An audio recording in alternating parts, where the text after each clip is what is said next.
جب سے اللہ تعالیٰ نے اولاد آدم کو پیدا کیا ہے اس وقت سے اب تک دجال کے فتنے سے بڑھ کر کوئی فتنہ پیدا نہیں فرمایا۔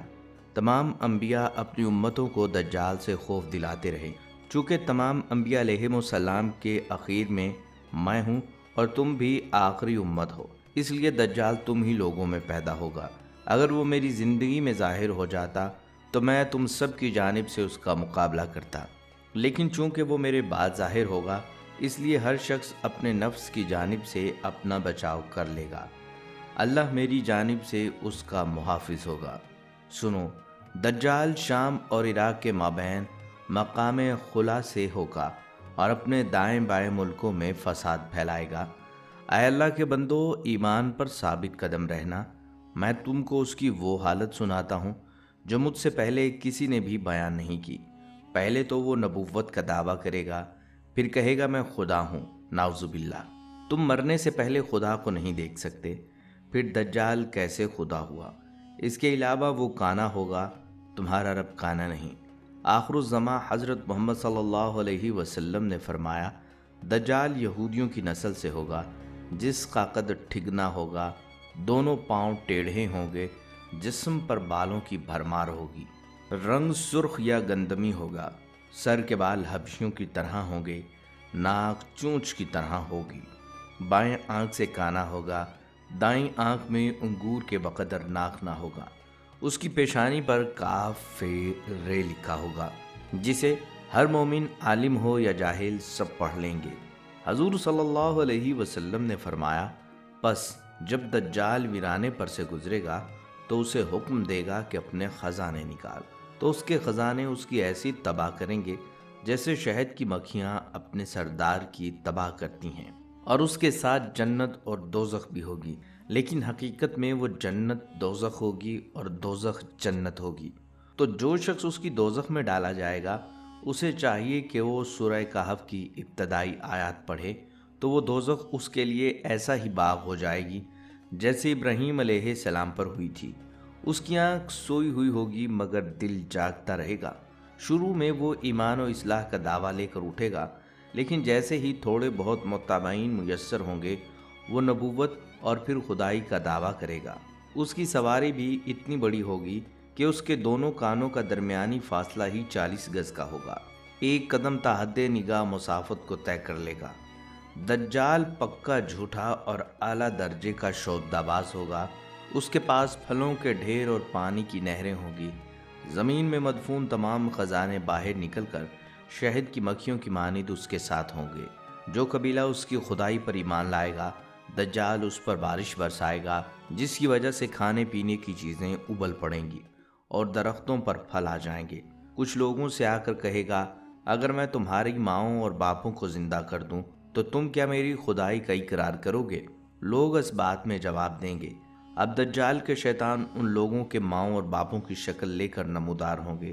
نتیجتاً بہت سے افراد ایمان سے ہاتھ دھو بیٹھیں گے، اس کی رفتار آندھیوں سے زیادہ تیز اور بادلوں کی طرح رواں ہوگی۔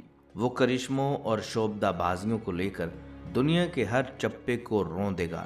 تمام دشمنان اسلام اور دنیا بھر کے یہودی امت مسلمہ کے بغیر اس کی پشت پناہی کر رہے ہوں گے۔ وہ مکہ معظمہ میں گھسنا چاہے گا مگر فرشتوں کی پہرے داری کی وجہ سے ادھر گھس نہ پائے گا، اس لیے نامراد و ذلیل ہو کر مدینہ کا رخ اختیار کرے گا۔ اس وقت مدینہ منورہ کے 7 دروازے ہوں گے اور ہر دروازے پر فرشتوں کا پہرا ہوگا، لہٰذا یہاں پر بھی منہ کی کھانی پڑے گی۔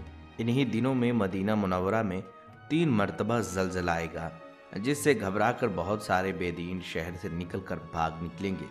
باہر نکلتے ہی دجال انہیں لقمہ تر کی طرح نگل لے گا۔ آخر ایک بزرگ اس سے بحث و مناظرہ کے لیے نکلیں گے اور خاص اس کے لشکر میں پہنچ کر اس کی بابت دریافت کریں گے۔